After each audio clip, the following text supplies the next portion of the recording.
Também eu vou dizer isso aqui só porque eu já ouvi alguém dizer. Essa passagem não está dizendo que você tem que ficar na denominação em que Deus lhe chamou. Que às vezes as pessoas usam isso aí, ó, cada um permaneça na vocação em que foi chamado. Você foi chamado como presbiteriano, você não pode nunca mais deixar de ser presbiteriano. Só que quem diz isso não são os presbiterianos, mas eu não vou dizer mais nada, certo?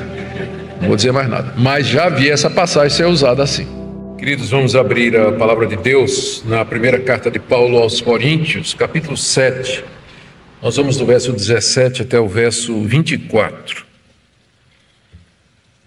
1 Coríntios, capítulo 7, de 17 a 24.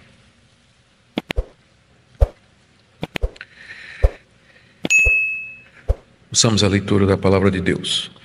No mais, que cada um ande segundo o que o Senhor lhe concedeu, conforme Deus o chamou. É isso que ordena em todas as igrejas. Foi alguém chamado estando circunciso? Não desfaça a circuncisão.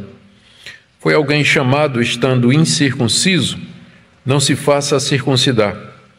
A circuncisão em si não é nada. A incircuncisão também nada é, mas o que vale é guardar os mandamentos de Deus. Cada um permaneça na vocação em que foi chamado. Você foi chamado sendo escravo? Não se preocupe com isso.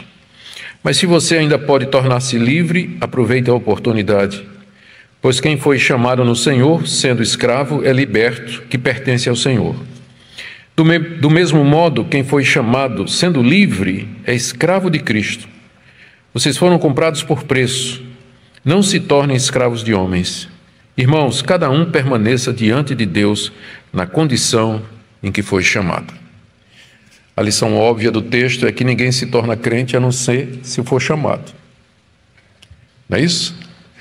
Ninguém pode se tornar cristão a não ser que seja chamado. 3 vezes o apóstolo Paulo fala a respeito disso aqui na passagem.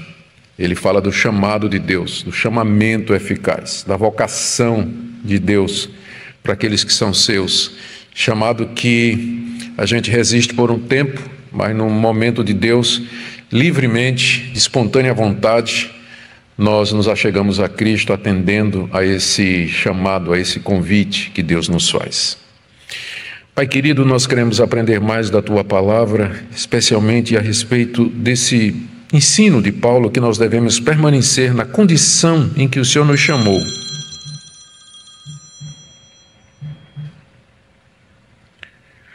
Na condição que o Senhor nos chamou. Nós pedimos ao Pai que ao expor a Tua Palavra, haja clareza, haja percepção e, acima de tudo, o desejo de fazer a Tua vontade. Que essa palavra seja aplicada ao nosso coração, em nome de Jesus. Amém. Meus irmãos, só uma aplicação. Eu não estou esperando nenhuma chamada de Deus pelo celular. O que acontece é que minha esposa está viajando para o exterior e eu sempre uso no silencioso, sempre. Vocês nunca viram o telefone tocar aqui, mas ela está viajando e meu coração está lá, né? Eu estou preocupado. Ela vai desembarcar lá na França, vai ter que passar na alfândega, a gente não sabe direito quais as exigências, por isso eu deixei aqui ligadinho. Mas é só isso mesmo, preocupação com a minha cara metade, a melhor metade, na verdade. Deixa eu só... Muito bem, gente, vamos para essa passagem que é uma passagem extremamente desafiadora e que trata de um ponto que é crucial para o cristianismo e que tem servido de alguma forma de crítica àqueles que são hostis ao cristianismo. Em linhas gerais, as pessoas dizem que o cristianismo é uma barreira ao progresso do homem, que é uma seita perigosa que impede a iluminação e que as pessoas avancem na sociedade. Até porque passagens como essa, se você foi chamado sendo escravo, não se preocupe, você está de boa, não é? Fica de boa aí, não se preocupe com isso. Então, não somente isso, mas eles dizem, inclusive Karl Marx, que é bastante conhecido, né, um ateu, a quem é atribuído uma visão sociológica e depois política e econômica que é bem contrária ao cristianismo, ele declara que o cristianismo é o ópio, as religiões e o cristianismo em particular são o ópio do povo. O ópio era uma bebida que deixava a pessoa entorpecida, a pessoa perdia um pouco dos seus sentidos e ficava um pouco sonolenta, não sabia direito o que fazer. O cristianismo seria uma espécie de droga que seria usada pelos poderosos para manter os subalternos, os pobres e os oprimidos drogados sem esboçar nenhuma religião. Por isso que só pode haver revolução, só pode haver progresso se realmente extirpar contra o cristianismo. O cristianismo é a última barreira. O cristianismo bíblico é a última barreira que está ainda oferecendo alguma resistência ao que a gente vê acontecendo na sociedade. Então, finalmente eles virão atrás de nós, pode ter certeza. Finalmente, uma hora vai chegar. Como já aconteceu em outros lugares, né? Como está acontecendo em outros lugares. Mas como eu disse, uma das críticas que eles fazem é exatamente esse tipo de coisa, que o cristianismo ensina a gente a viver acomodado na situação em que nós nos encontramos. Então, eu espero nessa noite explicar o texto, em que contexto ele foi usado e o que é que significa isso que o apóstolo Paulo está dizendo aqui. Na mensagem anterior, nós vimos a palavra que Paulo deu a respeito da questão do divórcio e do novo casamento. Ele tinha uma palavra de Cristo para casais cristãos, e a palavra era que não se divorciasse, que não fosse atrás da separação. E depois Paulo tinha uma palavra que também era de Cristo, embora Cristo não se manifestou nunca sobre esse assunto, por conta do contexto, em que Paulo ensina que aqueles casais onde um cônjuge é crente e o outro é descrente, em havendo desejo do descrente se apartar, que se aparte. Mas no mais, verso 17, cada um ande conforme a vocação que Deus lhe chamou. Deus lhe chamou casado, não queira acabar seu casamento agora porque você se converteu. Deus lhe chamou você estando solteiro ou viúvo ou viúva, isso não quer dizer que você tem que agora casar. O cristianismo não requer necessariamente uma mudança de status quando a pessoa se converte.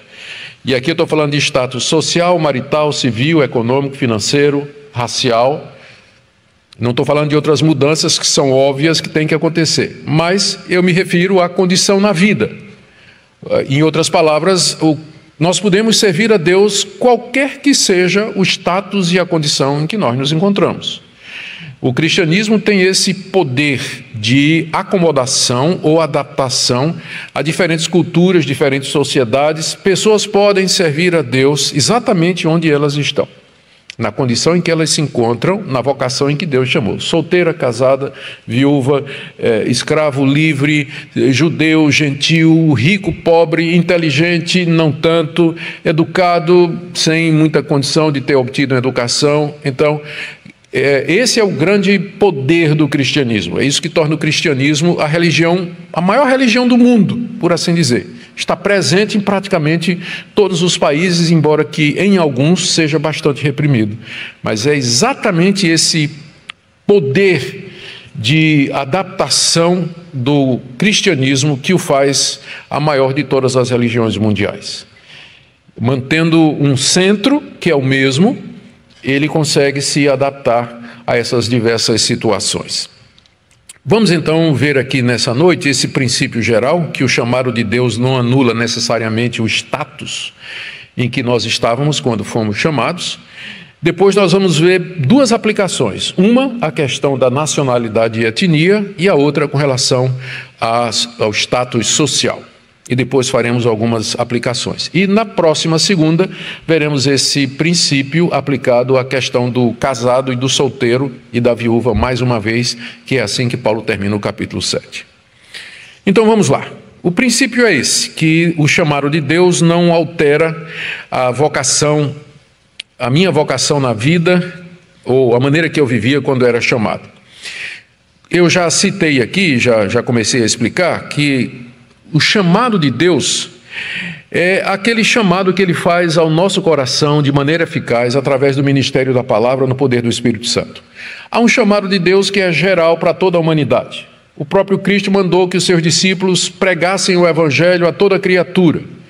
Então nós somos convocados por Deus a chamar todos os homens, todas as pessoas ao arrependimento e à fé em Jesus Cristo. Entretanto, nem todos obedecem a esse chamado. Nem todos ouvem, nem todos compreendem e nem todos querem. Na verdade, a maioria absoluta detesta, rejeita, faz chacota, ridiculariza e não quer saber. Deus, na sua misericórdia, através da ministração do Evangelho, diz que a gente chama de chamado geral, Ele chama de maneira irresistível aqueles que Ele quer. E essa pessoa, assim chamada pelo Espírito Santo, um chamado interno lá dentro do coração, ela muito involuntariamente vem. Ela vem porque quer, ela vem disposta a isso. Uma vez que Deus vai lá no coração, ilumina o coração, abre o entendimento, mostra a situação de pecado em que a pessoa se encontra, dissipa as trevas do coração e apresenta Cristo de uma maneira tão maravilhosa que a pessoa não pode fazer outra coisa senão livremente se render a Jesus Cristo. É isso que a gente chama de chamado eficaz, é o chamado do Evangelho. E se você está aqui hoje, se você está ouvindo essa palavra e você é abençoado por essa palavra, é porque um dia Deus lhe chamou assim. Não significa uma conversão abrupta. Esse chamado ele pode ser respondido ou aceito em etapas. Tem pessoas que levam um processo, que envolve um processo a resposta, né, a resposta positiva. Pessoas que são chamadas imediatamente, como o apóstolo Paulo na estrada de Damasco. Outras são como Timóteo, que nasceu num lar cristão. A avó era crente, a mãe era crente, né? E a gente não sabe nem quando Timóteo aceitou o chamado, mas ele em algum momento da vida dele aceitou. E o apóstolo Paulo aceitou lá no caminho de Damasco, mas porque Deus o chamou de uma forma irresistível. Porque antes ele já tinha ouvido o Evangelho quando viu a pregação de Estevão, Atos capítulo 7, e participou daqueles que apedrejaram aquele primeiro grande pregador cristão até a morte. Então, quando Paulo fala aqui de chamado ou de vocação, ele se refere a esse chamado irresistível de Deus pela palavra, mediante o Espírito pelo qual nós nos tornamos cristãos, nos tornamos seus filhos, somos justificados, perdoados e passamos a fazer parte do povo de Deus. Paulo diz aí no verso 17 que cada um deve andar segundo o que o Senhor lhe concedeu, conforme Deus o chamou. Ou seja, que cada um continue a viver naquela mesma condição em que estava quando Deus lhe concedeu vida através do Evangelho. Que continue a viver do jeito que vivia quando Deus lhe chamou de maneira irresistível. É claro que Paulo aqui não está se referindo a situações e maneiras de viver que sejam pecaminosas. Nós já vimos no capítulo 6, se você quiser voltar um pouquinho, o apóstolo Paulo, no verso 9, ele diz assim, do capítulo 6, vocês não sabem que os injustos não herdarão o reino de Deus? Não se enganem, nem imorais, nem idólatras, nem adúlteros, nem afeminados, nem homossexuais, nem ladrões, nem avarentos, nem bêbados, nem maldizentes, nem roubadores herdarão o reino de Deus. Alguns de vocês eram assim, mas vocês foram lavados, foram santificados, foram justificados no nome do Senhor Jesus Cristo e no Espírito do nosso Deus. Ou seja, algumas pessoas que agora eram membros da igreja de Corinto, elas viviam de uma forma completamente desagradável a Deus, como por exemplo os idólatras ou os que praticavam adultério. Mas quando Deus os chamou, eles mudaram o estilo de viver. Mas agora, aqui no capítulo 7, quando Paulo diz que cada um permaneça na condição em que foi chamado, está excluído, é claro, aquelas situações e aquelas condições em que a pessoa vivia e que vivia em estado de pecado ou uma prática pecaminosa diante de Deus. Paulo está falando das vocações, dos chamamentos e da maneira de viver que são pertinentes à sociedade humana, que são comuns à sociedade humana. Ele vai dar 2 exemplos mais adiante.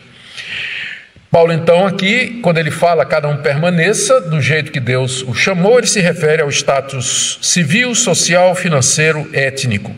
E veja que no final do verso 17 ele diz, é isso que eu ordeno em todas as igrejas. Ele pode ordenar porque ele é apóstolo de Cristo, não só da igreja de Corinto, mas de todas as igrejas cristãs daquela época, porque essa era uma das condições, era um dos privilégios ou prerrogativas dos apóstolos de Cristo Jesus.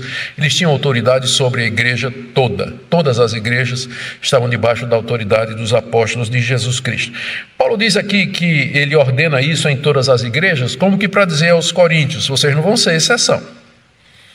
E até que os coríntios queriam exceção. Lembra que a gente viu na segunda-feira passada? Quem estava casado queria se divorciar, queria se separar, não é? E Paulo diz, não, você fica na situação em que você está quando Deus chamou. O evangelho não obriga você a se separar. O fato de que você se converteu não quer dizer que você vai se separar. Permaneça na vocação em que você se encontra. Isso eu ensino em todas as igrejas. Vocês não querem ser uma exceção, né? Portanto, obedeçam. Agora vamos ver duas aplicações desse princípio. O primeiro, com relação à nacionalidade e cultura. Está aí do verso 18 até o verso 20. Foi alguém chamado estando circunciso, não desfaça a circuncisão. Foi alguém chamado estando incircunciso, não se faça circuncidar. A circuncisão em si não é nada, a incircuncisão também nada é, mas o que vale é guardar os mandamentos de Deus. Aqui o que Paulo está dizendo é o seguinte, ele está fazendo a aplicação desse princípio. Um judeu que se converte a Cristo, ele não precisa deixar de ser judeu. Ele até usa uma expressão aqui, foi alguém chamado estando circunciso. A circuncisão era a marca identificadora do judeu. Na verdade, eram 3 marcas do judeu. Era a circuncisão, a dieta, ele não comia aqueles animais proibidos lá no livro de Levítico, e o calendário, ele guardava aquelas festas religiosas e o sábado. Então, se você perguntasse a alguém no primeiro século o que é um judeu, ele ia dizer, alguém que não come carne de porco, não trabalha no sábado, e que quando o filho nasce, ele corta a ponta do órgão masculino. Então, era isso o que identificava um judeu. Mas de todas essas 3 marcas, a que era mais conhecida era a circuncisão, porque o judeu era circuncidado ao 8º dia, o menino judeu era circuncidado ao 8º dia. E Paulo diz, se você é circuncidado, é judeu, e você foi chamado por Deus para o evangelho de Cristo, você se converteu através do ministério da palavra, Deus lhe chamou, não desfaça a sua circuncisão. Você não precisa deixar de ser judeu. Você pode continuar a praticar aquelas marcas do judaísmo. Tanto é que Paulo nunca exigia que os judeus deixassem de circuncidar seus filhos. O próprio Paulo, no sábado, Paulo era judeu, nos sábados ele ia para a sinagoga, e se você estudar o livro de Atos, você vai ver que ele se esforçava por estar em Jerusalém na época das festas, porque ser um bom cristão não significa ser um mau judeu, uma vez que você guarde aquelas tradições judaicas, não para a salvação, mas como identificadores culturais da sua raça. Você é um judeu e faz parte, já deixou até de ser uma questão religiosa. Hoje, judeus que nem que são ateus, eles permanecem nessas tradições, porque faz parte da cultura de ser judeu. Então, se você é judeu e foi chamado para Jesus Cristo, não desfaça a circuncisão. A gente pensa que aqui é espiritual, né? Mas não. Havia uma cirurgia, eu até anotei o nome aqui, chama-se epispasmo, em que alguns judeus revertiam a circuncisão, e era geralmente feita pelos judeus na diáspora, os judeus que moravam lá entre os gregos, que não queriam mais se identificar com o seu povo, não queriam mais ser conhecido como judeu. Então era possível fazer essa cirurgia chamada de epispasmo, em que ele revertia a circuncisão. Isso é citado no primeiro livro dos Macabeus, isso é citado por Flávio Joséfo e outras autoridades a respeito do assunto. Então você tem as marcas da sua nacionalidade, da sua etnia. Cristo chamou assim, não desfaça. Não desfaça isso. A gente pode pensar em outras marcas, não é? Por exemplo, na cultura islâmica, o uso do véu pela mulher, Cristo chamou, não precisa deixar de usar isso, que é um sinal identificador da sua raça. Eu sei também que algumas tribos africanas têm aqueles cabelos bonitões, né? Todo encaracolado, Rastafari parece o nome, não é? Ou qualquer outra coisa assim. Deus lhe chamou, você não precisa desfazer as marcas da sua etnia. Não precisa. Você pode ser cristão e continuar ainda fazendo parte do seu povo e das tradições do seu povo. É claro, desde que não sejam tradições que estejam envolvidas com religião, com idolatria, com superstição, ocultismo ou feitiçaria, ou qualquer coisa dessa natureza. Mas o que for cultural, o cristianismo não impõe. O cristianismo não tem uma cultura. Não existe isso de uma cultura cristã. O cristianismo vai para todas as culturas, todas elas. Todas elas. E é por isso, como eu disse, que o cristianismo é uma religião universal. E ela é professada por raças, tribos, povos distintos e diferentes daquilo que nós somos aqui no Brasil. Pode ter certeza disso. Então, você foi chamado, voltando aqui ao verso 18, foi alguém chamado estando circunciso, não desfaça a circuncisão, como alguns judeus da diáspora faziam para se livrar da pecha, né, ou daquele identificador da religião, da etnia. Da mesma forma, ele diz aqui no final do verso 18, foi alguém chamado estando incircunciso, ou seja, um gentil, alguém que nunca foi circuncidado, né, um romano, um grego, os moradores de Corinto, né, que não eram judeus, você foi chamado e você não era circuncidado, não se faça circuncidar como alguns judeus cristãos queriam que os gentios fizessem. Aliás, essa foi uma das maiores brigas, se não a maior, do apóstolo Paulo. A carta aos Gálatas foi escrita exatamente por isso, porque alguns fariseus, judeus circuncidados, que se tornaram cristãos, eles disseram que os não-judeus, para fazerem parte da igreja, tinham que se circuncidar e guardar a lei de Moisés. E Paulo diz, mas de jeito nenhum.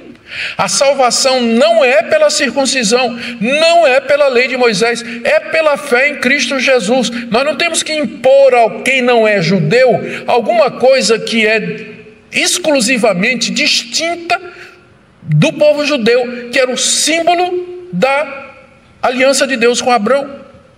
Nós não temos que fazer isso. E essa foi a briga de Paulo. Você encontra Paulo brigando, você vai ver no capítulo, no 2 aos Coríntios, quem acompanhou a exposição de 2 aos Coríntios aqui o ano passado vai lembrar disso, né? A briga de Paulo contra os falsos apóstolos judaizantes.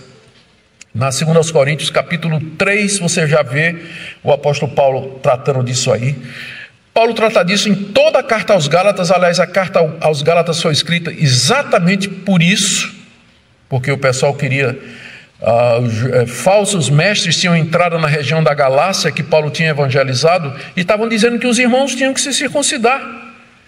Você encontra Paulo rebatendo isso na primeira a Timóteo, você encontra ele falando disso em Colossenses capítulo 2, quando ele diz que nós já fomos circuncidados com a circuncisão de Cristo, da qual o batismo é o símbolo. Então, não precisa mudar. Você não precisa se tornar judeu quando você é chamado pelo Evangelho, e você que já é judeu não precisa deixar de ser judeu, abandonando os identificadores culturais da sua etnia. E aqui a gente pode fazer a expansão. O que vale para o judeu vale para todas as etnias. Eu dei alguns exemplos aqui. Mas o princípio é esse: cada um permaneça na vocação em que Deus o chamou. Você não é obrigado a desfazer a sua nacionalidade, aquilo que você é, a sua cultura, a sua identidade étnica por conta do Evangelho. Na verdade, o Evangelho, ele eleva, aliás, né? Ele dá valor a essa diversidade, essa variedade que nós temos no mundo, uma vez que todos nós procedemos do mesmo Deus. Um gentio, então, não precisava se circuncidar. Nós já vimos esse ponto aqui. As razões que Paulo apresenta, eu já adiantei, estão aí no verso 19.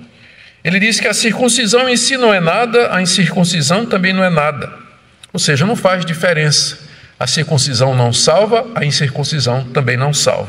O que salva, diz ele no verso 19, é você guardar os mandamentos de Deus. Não adianta você ser um judeu circuncidado, guardar todas as leis dietárias, guardar todo o calendário, se você não anda em obediência aos mandamentos de Deus. Paulo aqui com certeza está se referindo aos 10 mandamentos. Da mesma forma, o não-judeu, se ele não obedecer a Deus e seguir a vontade revelada de Deus, ele também não vai ser salvo. É claro que Paulo aqui não está tendo uma queda aqui, uma recaída, né, do tempo que ele era fariseu, dizendo que a salvação é por obras e pela guarda da lei. Não.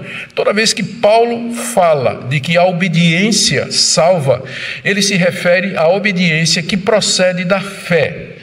A fé verdadeira, ela nunca vem sozinha, ela sempre vem acompanhada da obediência, da esperança, do amor e de boas obras. Então, às vezes ele fala a salvação é pela fé, e às vezes ele parece estar dizendo que a salvação é pelas obras. São dois lados da mesma moeda. Onde está a fé verdadeira, estão boas obras. Onde está a fé que salva, está a esperança, está o amor, está a caridade para com o próximo. Por isso que às vezes um é citado em lugar do outro. Como ele diz aqui, o que importa é obedecer os mandamentos de Deus. Ele se refere à obediência que é fruto da fé em Cristo Jesus. É isso que salva e não esses marcadores, esses identificadores, quer sejam religiosos ou étnicos. Agora vamos ver esse princípio aplicado a uma situação um pouco mais complexa, que está aí do verso 21 a 24, que é a questão da escravidão. Paulo repete esse mesmo princípio no verso 20. Cada um permaneça na vocação em que foi chamado. Cada um permaneça na vocação. A vocação aqui, já disse, é o status na vida. Marital, civil, religioso, étnico. Né? Cada um permaneça na vocação em que Deus lhe chamou. O que é que você era quando se converteu? Como você vivia, qual era a sua nacionalidade, o seu estado civil, sua situação, como era? Permaneça. Veja que Paulo aqui, ele está falando para uma primeira geração de cristãos, e ele está pressupondo aqui que todo mundo se converteu adulto. Ele não está falando de uma segunda geração, quando pessoas já nascem de família cristã. Mas ele está falando aqui de pessoas da fronteira missionária, né? Pessoas que se converteram com a pregação do Evangelho. Ele repete o princípio, cada um deve permanecer como era, na condição em que Deus o chamou. E aqui ele faz uma aplicação, no verso 21. Você foi chamado sendo escravo? Não se preocupe com isso. Mas se você ainda pode tornar-se livre, aproveite a oportunidade. Vamos falar primeiro, para a gente entender aqui, vamos falar um pouquinho primeiro de como era a escravidão no Império Romano. Havia milhões de escravos no primeiro século no Império Romano, em todas as suas províncias. Pessoas eram escravos por nascimento, elas nasciam de gente que já era, os pais já eram escravos, e eles nasceram filhos de escravos, e aí permaneciam como escravos. Outros eram escravos prisioneiros, que haviam se tornado escravos porque eram prisioneiros de guerra. E aí, às vezes, você tinha gente muito culta, filósofos, professores, eruditos, que eram escravos, eram levados para instruir os filhos do seu patrão, né? Aula particular, eram mentores, tutores, pedagogos, eram muita gente escrava, que na sua cultura, que tinha sido subjugada na guerra, eles eram pessoas de grande conhecimento, eram nobres às vezes da realeza, mas agora o país perdeu a guerra, eles foram levados como escravos para servir. Um exemplo disso, Daniel, lá na Babilônia, era da nobreza, era uma pessoa extremamente culta, preparada, mas foi servir como escravo lá, era servo lá da Babilônia, e tantos outros, né? O próprio Neemias, que era copeiro do rei, ele foi levado como escravo para a Babilônia. Então tinha gente que era escravo por conta das guerras, tinha gente também que se vendia para pagar dívida. Você não tinha com que pagar dívida, você se vendia como escravo. Se vendia como escravo para pagar dívida.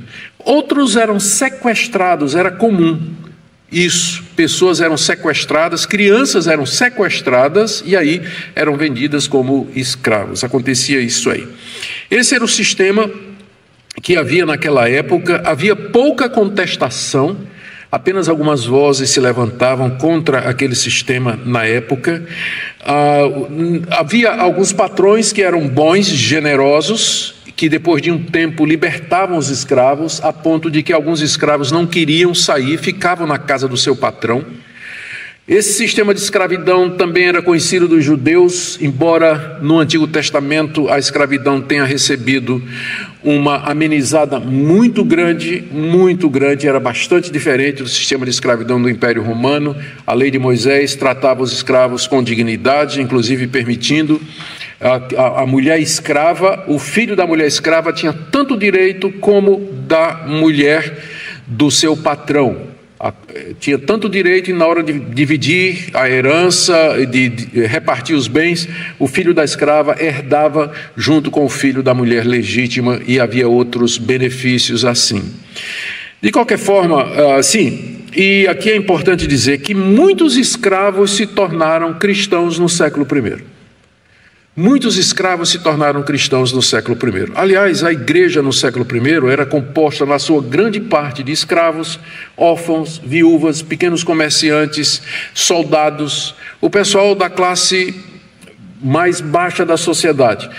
Vocês certamente se lembram do capítulo 1 dessa carta, quando o apóstolo Paulo diz: olhem para a vocação de vocês, não são muitos nobres, não são muito poderosos, não são muito dos destacados, não são muitos influentes que estão aí no meio de vocês. Você deve lembrar disso aí, é o capítulo 1 dessa primeira carta aqui. Muita gente se tornou escrava, e havia naturalmente a grande pergunta, não é? Agora que eu me tornei, Deus me chamou, eu servindo como escravo, o que vai ser agora? A resposta do apóstolo Paulo é que eles não deviam ficar incomodados com esse status. Você foi chamado sendo escravo? Não se preocupe com isso. Não se preocupe como se ser escravo fosse uma vergonha para o cristianismo ou um mau testemunho. Que eles aprendessem o contentamento, mesmo naquela condição, que servissem honradamente a Deus como servos. Você vai notar que na carta que Paulo escreve aos Efésios, ele vai trazer essa orientação para os escravos, que eles sirvam como se estivessem servindo a Cristo, que eles honrem o seu Senhor, que respeitem o seu Senhor. Vai ser a mesma coisa que Pedro vai dizer na sua primeira carta, a partir do capítulo 2 e também no capítulo 3. Essa é a orientação. Você foi chamado sendo escravo, sirva a Deus nessa vocação. Você pode ser escravo e servir a Deus, servir o Senhor Jesus. Seja o melhor escravo que você puder, o melhor de todos aqueles que o seu patrão tem. Honre o seu patrão. De repente, pelo seu testemunho, Deus vai ganhar o seu mestre, Deus vai ganhar o seu patrão e vai ter uma influência muito grande em toda a vida. Que não fujam, como por exemplo Onésimo, que fugiu e encontrou Paulo na prisão de Roma, se converteu e Paulo mandou ele de volta, mas pedindo que Filemão cuidasse bem dele, que o tratasse como irmão, e nas entrelinhas o pedido de libertação. Agora, para você não pensar que o apóstolo Paulo aqui está dizendo que ser escravo é uma coisa assim, né? Ele diz logo em seguida: mas se você ainda pode se tornar livre, aproveite a oportunidade. De que maneira um escravo podia se tornar livre? Ele podia comprar a sua liberdade com dinheiro, ele podia ser liberto pelo seu patrão, que se fosse um homem generoso, ou se o patrão se tornasse cristão. Há muitas histórias na tradição do cristianismo de patrões que se tornaram cristãos e liberaram seus escravos. Então havia todas essas possibilidades. O cristianismo, ele lança a semente, o fundamento, que mais tarde serviria para acabar com o sistema de escravidão. Lembramos aqui, por exemplo, Wilberforce, que era membro do parlamento inglês durante a Reforma Protestante, foi uma das pessoas que mais falou contra o sistema de escravidão, e a influência dele foi decisiva para a abolição da escravatura algum tempo depois, lá na Inglaterra e em outros países da Europa. Quando o apóstolo Paulo diz aqui: você foi chamado sendo escravo, não se preocupe com isso, ele não está concordando com esse sistema. Ele está dizendo que você pode servir a Deus mesmo num sistema injusto, que você pode servir a Deus em qualquer que seja a situação. Se você puder aproveitar a oportunidade, fique livre. Mas se não for possível, sirva a Deus aí mesmo. Sirva a Deus nessa condição. Você pode viver para Cristo, mesmo numa situação como essa. É o mesmo princípio que ele vem estabelecendo desde o início que nós mostramos, desde o início da nossa pregação. Cada um permaneça na vocação em que está. Você pode servir a Deus, qualquer que seja a sua vocação, como judeu, como não judeu, como escravo ou como livre. No final do verso 21, aproveite a oportunidade. E no verso 22, a partir do verso 22, ele coloca aqui os argumentos para o que ele está dizendo, ou algumas razões para que ele não se preocupasse, vivesse naquela ansiedade, ou naquela angústia, porque não tem nada que traga mais prejuízo para o cristianismo com a insatisfação com a vocação em que a gente vive. Você é empregado de uma empresa, você pode servir a Deus como empregado da empresa, você não tem que... Se Deus lhe der a oportunidade, abra a sua própria empresa. Mas enquanto não chega a isso, você tem que estar ali, tem que bater ponto, tem que trabalhar uma jornada complicada, um salário apertadinho. Você pode servir a Deus lá na sua empresa. Você pode servir a Deus, não espere abrir sua empresa para servir a Deus. Se tiver oportunidade, faça isso. Mas se não, sirva a Deus onde Deus lhe colocou. Onde Deus colocou você. Então, contentamento com o status que Deus nos deu. Esse é o ponto aqui. Você pode servir a Deus, qualquer que seja a vocação que Deus lhe chamou. Olha os argumentos de Paulo aqui no verso 22. Pois quem foi chamado no Senhor, sendo escravo, é liberto que pertence ao Senhor. O escravo crente, na verdade, ele é livre. Porque ele foi liberto da pior de todas as escravidões, que é a escravidão ao pecado, ao mundo, à morte e ao inferno. Ele foi liberto, ele é um homem livre, ainda que escravo naquele contexto em que ele vive. Da mesma forma, final do verso 22, quem foi chamado sendo livre é escravo de Cristo. Quer dizer, de um lado ou de outro, nós somos de Cristo.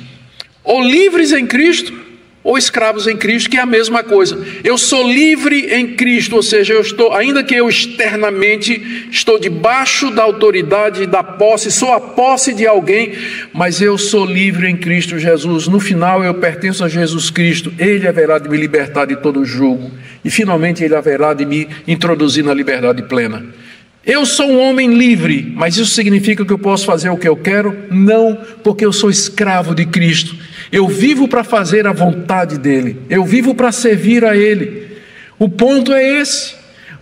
De um jeito ou de outro, Cristo é o referencial. E você pode servi-lo, quer seja como escravo, quer seja como livre, quer seja como servo, quer seja como patrão, quer seja como empregado, quer seja como dono da empresa. Você pode servir a Deus da maneira aonde você está. Aqui você tem esse ponto extraordinário de que o Evangelho iguala a todos diante de Deus. A igreja cristã do século I era a única instituição onde você veria o escravo e o patrão sentados lado a lado, na mesma hora, adorando o mesmo Deus. Pessoas o judeu e o não judeu, o bárbaro e o grego, o homem e a mulher sentados lado a lado, no mesmo lugar, adorando o mesmo Deus, sem diferença nenhuma. Era a única instituição em que isso acontecia. Eu tive o privilégio de estudar, fazer o meu mestrado na África do Sul, em meados da década de 80. E foi bem durante o tempo em que vigorava o apartheid, a segregação racial oficial. E eu fui morar com minha esposa numa cidadezinha chamada Potchefstroom, onde tinha uma universidade cristã, onde tinha um departamento de teologia muito bom. E a segregação racial funcionava lá mesmo. A gente ia fazer compras e a gente via que os brancos, eles estavam na fila do caixa. Se tivesse africanos na fila do caixa e chegasse um homem branco, ele recuava e dava lugar ao homem branco. Nós vimos praias só para africanos e praias só para brancos. Cidade, quando dava 6 horas da tarde, quem era africano tinha que sair da cidade e ir para a sua própria cidade, porque aquela cidade era cidade de branco. E outros exemplos que eu poderia contar aqui para vocês. Mas foi então que a gente conheceu Quassisa Bantu, que era um local no meio da tribo Zulu, onde aconteceu um grande avivamento espiritual no final dos anos 1960, no Natal de 66 para 67. Tinha acontecido um grande avivamento espiritual que durou cerca de 2, 3 anos. Milhares de Zulus se converteram e a notícia do avivamento trouxe dezenas e dezenas de milhares de pessoas de todas as partes do mundo para ver o que tinha acontecido. Minha esposa e eu fomos lá, passamos 3 semanas lá, vendo aquela bênção que foi o avivamento entre os Zulus. Aliás, esse foi o primeiro livrinho que eu tive a oportunidade de lançar. Logo depois que cheguei do meu mestrado, peguei o testemunho do Erlo Steigen, que era o pastor, eu ia dizer pastor alemão, mas pode ser mal compreendido, o pastor originário da Alemanha, não é? Que foi o homem usado por Deus para aquele grande avivamento espiritual ali. E lá eu vi uma coisa que eu não vi em nenhum outro lugar da África do Sul. Brancos e africanos na mesma mesa, se tratando como irmãos, com todo respeito, sem qualquer sinal de segregação racial, unidos pela mesma fé em Jesus Cristo, irmanados, abraçados em Cristo Jesus. Foi o único lugar na África do Sul onde eu vi que a segregação racial não funcionava. Era ali no meio do povo de Deus. A igreja é o único organismo no mundo onde essas diferenças deveriam ser postas de lado. E é o único organismo que tem a base, a única instituição que tem a base lógica, epistemológica correta para isso. É que nós somos todos livres em Cristo e somos todos escravos de Cristo.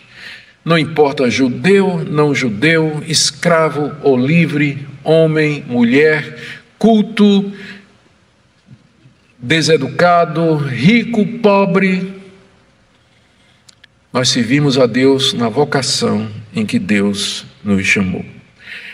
Veja no verso 23 o argumento final do apóstolo Paulo. Ele diz assim: vocês foram comprados por preço. E nós sabemos que preço foi esse. Paulo nem menciona, né? Porque todo cristão sabe qual foi o preço pelo qual nós fomos comprados. A palavra comprado aqui no contexto significa resgatados da escravidão. Foi pago um preço. O escravo, para ser livre, tinha que pagar pela sua liberdade, ou então alguém chegava e comprava ele e o libertava. Deus nos comprou do mundo, nos comprou do pecado, da condenação e do mal. E o preço que Ele deu foi o sangue precioso do Seu Filho. Nós fomos comprados por esse preço. Portanto, não nos tornemos escravos de homem. Existe uma escravidão pior do que o sistema de escravatura que predominou durante séculos no mundo, que é sermos escravos mentalmente, um coração escravo à maneira de pensar do mundo, escravos à maneira de viver do mundo, escravo do erro, escravo da mentira, escravo da opressão, da angústia espiritual, mental, de pessoas que não conhecem a verdade, que se encontram confusas. Essa é a pior de todas as escravidões. E pessoas manipulam a verdade para escravizar a mente e o coração das pessoas. É isso que o falso profeta faz. Ele manipula o erro, ele escraviza a mente e o coração. Essa é a pior de todas as escravidões que pode existir. Vocês já foram comprados por preço, não se tornem escravos de homens. Termina Paulo no verso 24, repetindo: irmãos, cada um permaneça diante de Deus na condição em que foi chamado. Eu quero fazer 2 aplicações. A primeira é o que é que essa passagem não significa, e depois o que é que ela ensina. O que é que ela não significa? Ela não significa que os cristãos devem aceitar a escravidão. Eu já expliquei isso aqui. Nós não aceitamos a escravidão, o sistema desumano, sempre foi, a vida toda.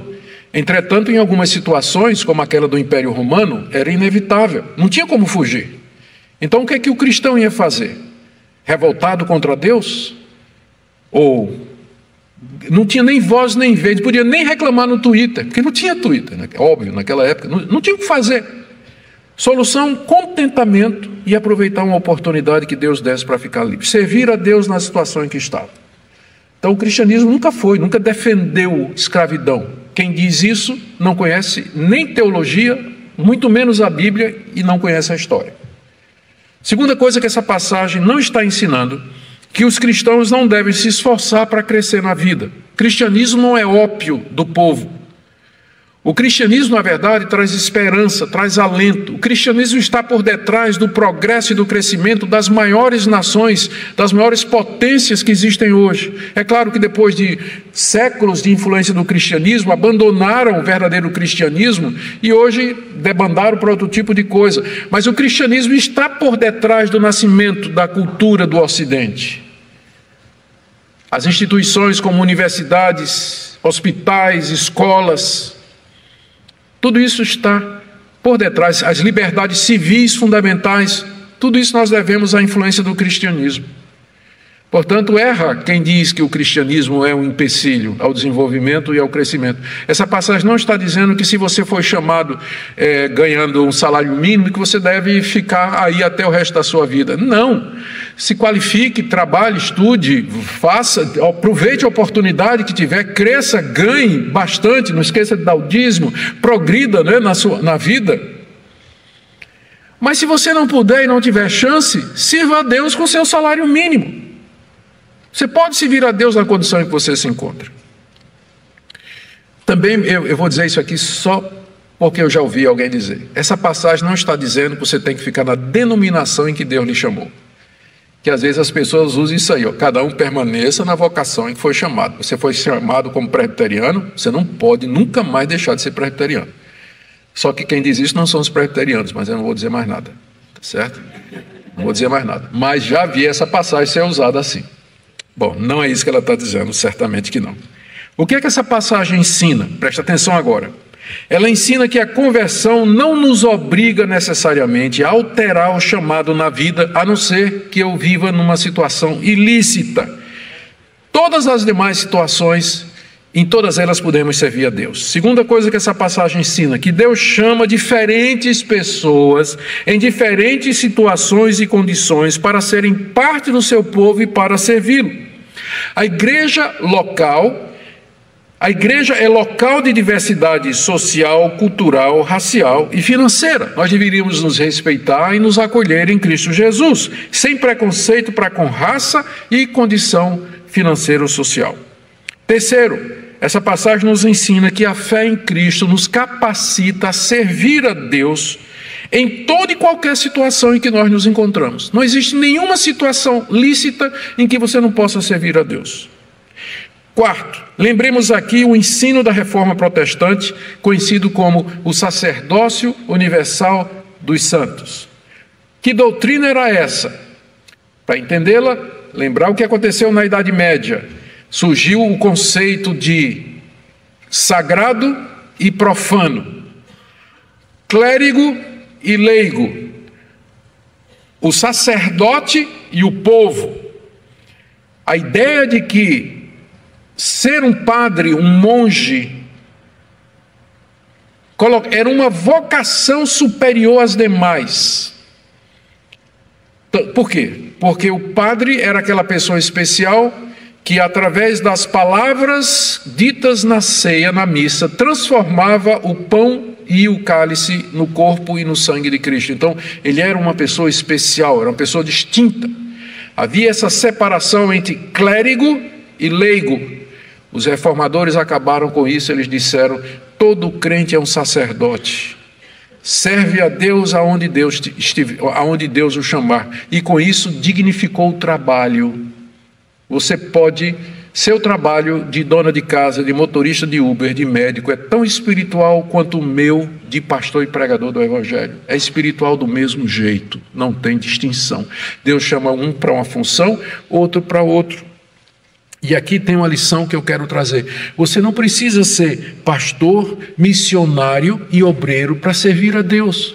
Você pode servir a Deus na vocação em que Deus lhe chamou. Você foi chamado sendo padeiro, seja o melhor padeiro do mundo.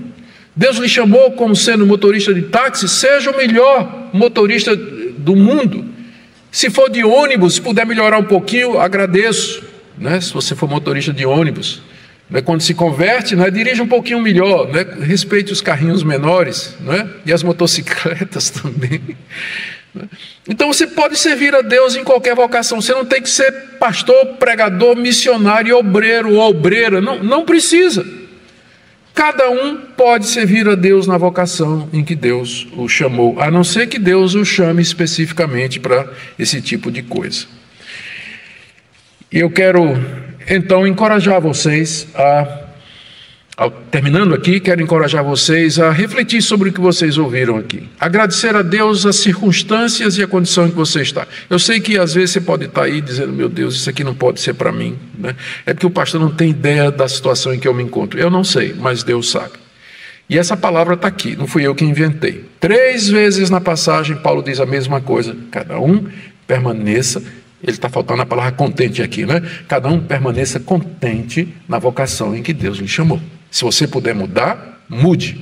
Mas se não, sirva a Deus com alegria. Eu não sei qual é a sua situação. Eu sei que tem pessoas que estão em condições difíceis. Eu não quero fazer pouco do sofrimento e da dificuldade de ninguém. Mas uma coisa eu sei, se isso está aqui na Bíblia, é porque Deus vai lhe dar a condição. Deus, pelo poder do Espírito Santo, vai encher seu coração de contentamento, de alegria. Você está solteiro, você pode servir a Deus solteiro. Sirva a Deus com isso. Fique feliz. Não fique pensando assim, eu só vou ser feliz se um dia casar. Por quê? Tem muita gente casada e infeliz, que gostaria de não ter casado, mas agora é tarde. Não é? E você foi chamado estando casado, não fique pensando em se separar, dizendo, eu vou servir a Deus melhor se eu me separar. Não, você pode servir a Deus casado, solteiro, viúvo, do jeito que Deus lhe chamou. Amém? Vamos orar?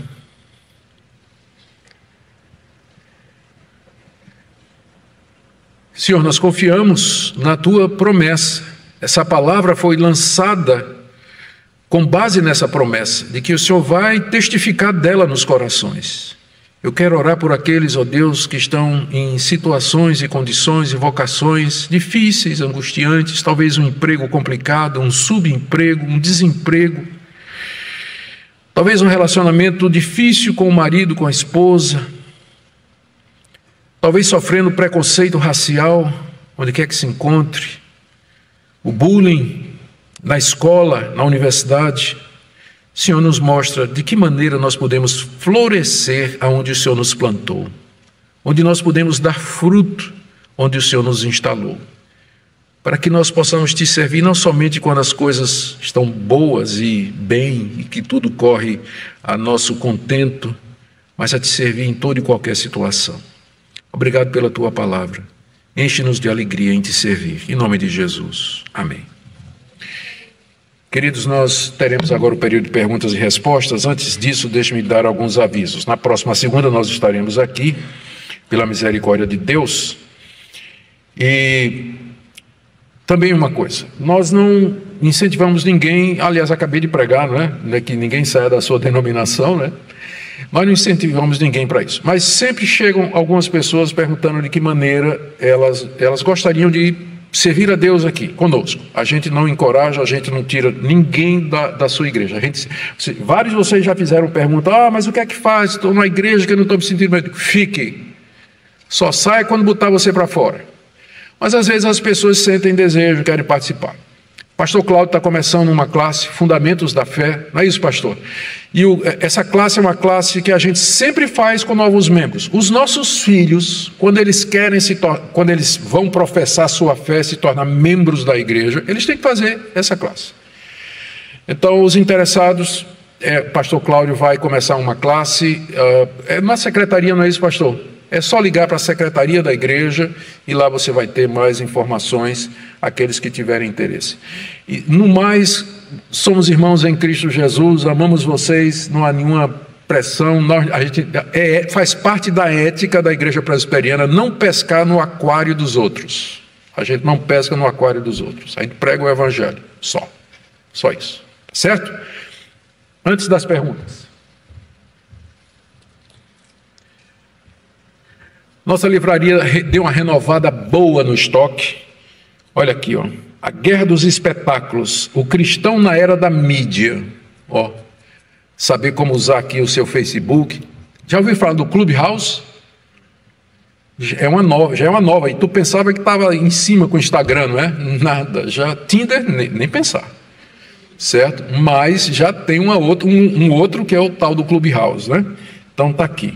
Guerra dos Espetáculos, o cristão na era da mídia. Tudo que você precisa saber sobre o uso das redes sociais. R.C. Sproul, Faça a Diferença, o impacto do cristão na cultura e na sociedade tem tudo a ver com o que nós falamos nessa noite. Vencendo o Mundo, de Joel Bick, um livro sobre santificação e vencendo também esses desafios que o mundo nos dá. Esse livro, eu nunca vi um livro desse tipo aqui, ó. Elogios que edificam. Às vezes você faz um elogio pensando que você está abençoando a pessoa, mas aí o efeito é contrário, o cara fica pensando que é verdade, né? Que ele é realmente o melhor pregador do mundo, né? Então, como elogiar uma pessoa sem fazer mal para ela? Um livrinho sobre isso. Eu preciso ler isso aqui. Um livro do Tim Keller, que não precisa nem falar, não é um dos autores mais lidos do mundo hoje, Nascimento, Casamento e Morte. Como encontrar Deus nos eventos mais significativos da vida. É mesmo. Nascimento, casamento e morte. Como encontrar Deus nesses eventos. Quem sou eu? A nossa identidade em Cristo, do Jerry Bridges. Se você leu aquele livro, Pecados Intocáveis, é o mesmo autor. É um livro sobre identidade, muito bom. Discipulado, do Mark Dever, também um autor muito conhecido. E esse livro que eu achei muito legal, é um guia de estudo diário para aprender a palavra de Deus. Ele faz uma breve descrição de cada livro da Bíblia, do conteúdo, e é um guia para estudo indutivo. Você que quer estudar toda a Bíblia e saber qual o ensino de cada livro, então esses livros estão todos disponíveis lá na livraria, como sempre, com preço muito bom, desconto muito legal. Vamos para as perguntas. Só levantar a mão e aí um dos diáconos vai até você.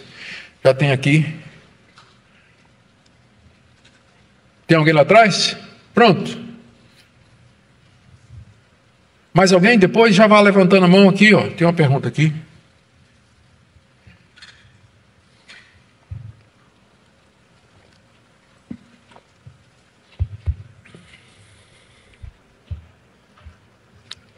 Pode tirar a máscara, fica mais fácil. Pastor. É você? Eu não tinha reconhecido. Se tivesse reconhecido, eu teria deixado, de qualquer forma. É muito rico, né? Foi colocado. Em relação à cultura que o senhor falou, sim. O senhor é exemplo que os africanos, eles gostam de dançar e etc. Vão ter correr muito, né? A gente precisa muito disso. Até que ponto essa permissividade no culto da raça não necessariamente no culto, mas eles estão. Sim. A gente está na tradição cultural deles. Sim. E outra questão que eu queria colocar rapidamente, sobre a conversão, onde é falado que Pedro e seus irmãos, quando se converter, uma passagem mais lá acerca disso, ele não era convertido naquele momento, Você Você está falando do final do Evangelho de João, é isso? Quando Jesus diz a Pedro, quando te converteres, fortalece teu irmão? É que conversão não é só conversão da morte para a vida. A gente se converte, por exemplo, eu sou um cara geralmente que fico com raiva, eu preciso me converter da minha raiva. Então nem sempre a palavra conversão no Novo Testamento significa aquela conversão fundamental da morte para a vida, mas às vezes é mudar uma atitude. E é no caso do apóstolo Pedro, que tinha demonstrado uma fraqueza muito grande.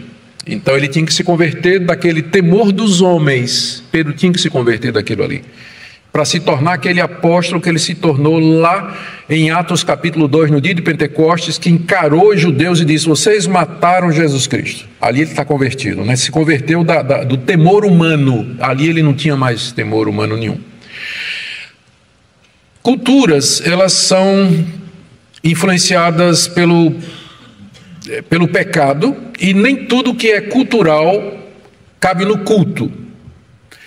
Esse é o princípio que a gente chama de princípio regulador do culto. A gente só oferece culto a Deus usando aqueles elementos que estão na Bíblia. Dança era comum em Israel, que era o pano de fundo de boa parte dos autores do Novo Testamento, né? Os judeus gostavam de dançar em celebrações, em festas e tudo mais, mas nós não temos notícia de dança na sinagoga e nem no templo. Não tem. Por isso que também no Novo Testamento, toda vez que fala de culto, fala de cânticos, fala de louvor, pregação, oração, mas não se menciona dança. Dança é uma expressão cultural que aqui no Brasil não é. No Brasil, dança, a conotação é sensual, né? Dança é isso aqui. Mas nos países orientais, a dança era uma manifestação de alegria, de vitória. Davi dançou, né? Não dançou no culto, não dançou no templo, né? Dançou quando estava nas ruas da cidade carregando a arca, num evento cívico.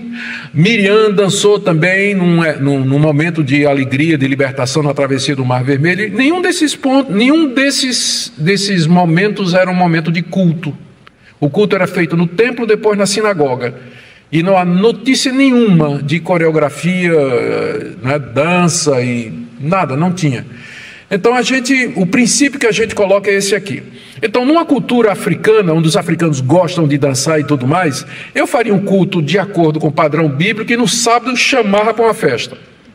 Deixa-os, né, vamos dançar, né, porque a dança ali não é sensual, não é. Então, qual é o problema? Eu não tenho problema nenhum. Aliás, está gravando não, né? Está transmitindo, se não, pode ligar. Quando eu estava nos Estados Unidos, né, trabalhando, fazendo o meu doutorado, eu participei de uma igreja presbiteriana, típica americana. Então o culto seguiu o princípio. Uma vez por mês, os casais se encontravam no sábado à noite, lá no salão social da igreja. E eu fui a primeira vez com a Minka, minha esposa, a gente foi lá participar, eles convidaram a gente, era a igreja que a gente estava frequentando. Igreja maravilhosa, tinha um pregador maravilhoso lá. E a gente ia, o pregador estava lá também, um pastor e tudo mais. Aí tinha sanduíche, cachorro-quente, a gente estava conversando. E aí, de repente, ataca um country. Para minha surpresa, o pastor se levantou, tirou a esposa pela mão e, lá no meio do salão com a esposa. Eu olhei para mim e disse, bora. Muito legal. Sem nada, nenhuma conotação. Então, faz parte da cultura, mas nem tudo que é culturalmente isento é meio de culto, né? O culto é delimitado pela palavra de Deus. Então, numa cultura como essa, né, eu marcaria uma festinha para os africanos, mas no culto não cabe, não tem precedente bíblico para isso. Boa noite, pastor. Diga, querido. A minha dúvida é sobre o seguinte: o senhor falou que não existe em si uma cultura ali cristã e que haviam alguns elementos da cultura judaica que era que Paulo não, vamos dizer assim, brigava contra. Mas a gente vê que até em Gálatas e em outros relatos existem os judaizantes que eles trazem um certo tipo de cultura que aqui não é legal. Paulo até briga contra ele. Qual seria essa diferença entre o que poderia e o que seria o elemento principal ali contra os judaizantes? Eu quero dizer que não existe nenhuma cultura cristã que possibilite, por exemplo, o missionário ir para uma tribo ou um povo e querer impor esses elementos culturais que não têm fundamento bíblico. O que os cristãos defendem são princípios. Então, princípio contra a corrupção, contra a desonestidade, a favor da caridade, da ajuda aos pobres, a favor do trabalho, da remuneração, da justiça com os empregados. O cristianismo tem toda uma agenda social e ética que pode ser usada em qualquer parte do mundo. De repente, numa determinada cultura, vai significar um engajamento em uma militância para mudar determinadas leis, né, para que reflitam melhor o pensamento bíblico. Mas não existe, a gente não pode dizer que a cultura ocidental, americana, por exemplo, ou qualquer outra, a cultura da Europa reformada, que aquilo ali é uma cultura cristã. É uma cultura que foi permeada por valores cristãos. que foi irrigada por valores cristãos. Mas não há isso. Quando o povo de Deus estava em Israel, no Antigo Testamento, a gente podia falar de alguma coisa assim, porque era uma nação, tinha um território, tinha uma constituição, que é a lei de Moisés, tinha um governo, tinha um exército, tinha leis que protegiam, tinha uma propriedade, tinha uma terra. Mas hoje não tem, né? Nós somos um povo espiritual, peregrino aqui. E na cultura que chegamos, nós influenciamos. Procuramos trazer o bem, a verdade, a palavra de Deus e tudo mais. É isso que eu quis dizer, talvez não ficou muito claro. Quer dizer, eu sonho que o cristianismo influencie mais a cultura brasileira. Mas nós não temos uma cultura que a gente queira impor ao brasileiro, né? Nós trazemos princípios que vão abençoar a cultura brasileira, pelo menos é o que nós desejamos. Tá certo? Tá bom, gente, vamos descer, tem um cafezinho lá embaixo aguardando. Tem mais um? Então, só mais um, vamos lá, por favor. Pastor Graça Paz, minha pergunta é a seguinte: em um contexto onde há uma ditadura ou um conflito mundial, vou dar o exemplo de Dietrich Bonhoeffer, na Segunda Guerra Mundial, quando ele se opôs publicamente ao nazismo e participou daquela conspiração para matar Hitler. Sim. Devemos nos sujeitar àquela situação de opressão, ou seria errada a atitude de Bonhoeffer de se revoltar contra o governo e tentar tirar Hitler do poder daquela forma como foi o atentado? Sim. Momento. Eu acabei de ler o livro do Eric Metaxas a respeito do Bonhoeffer, que é o livro clássico, né, a biografia dele, acabei de ler. E só reforçou a minha posição de que Bonhoeffer não agiu da maneira correta. A gente podia, como ele fez durante um tempo, ele falou, não é? Ele treinou pastores, ele orientou igrejas, pastoreou igrejas, onde ele falava claramente do perigo que Hitler representava, do nacionalismo que ele estava trazendo para dentro da igreja alemã, e que a igreja alemã estava se curvando a Hitler, que na época era chanceler, antes dele assumir o poder supremo. Então a igreja alemã estava se curvando. Então o Bonhoeffer falou contra isso. Ele foi a reuniões e ele falou, foi inclusive, né, depois de algumas falas dele, nunca mais foi permitido falar em algumas igrejas e tudo mais. Esse era o papel que devia ter sido feito. Mas aí ele se aliou a um grupo de conspiradores que fizeram 3 tentativas de matar Hitler. 3 tentativas. E ele fazia parte desse grupo. Na terceira tentativa, Hitler estourou o grupo, né? Ele sabia e mandou matou, antes de Bonhoeffer, ele matou o líder e mais alguns que foram presos. E depois o Bonhoeffer foi... E 3 meses depois, Hitler se suicidou, né? Deus tem o seu tempo certo de fazer as coisas e acabar com os tiranos. Mas não penso que recorrer ao assassinato seria um recurso que um cristão deveria fazer, mesmo vivendo no sistema opressor. Os primeiros cristãos viveram debaixo de Roma. Quando Paulo diz obedeçam às autoridades, lá em Romanos 13, o imperador era Nero, um sádico. E Paulo diz, vocês têm que respeitar as autoridades. E jamais eu não consigo ver Paulo imaginando uma maneira de assassinar Nero, né? Era inconcebível. Tá? Mas muito boa pergunta. Vamos lá, gente, tem um cafezinho esperando vocês, Deus os abençoe, até segunda-feira, se Deus permitir.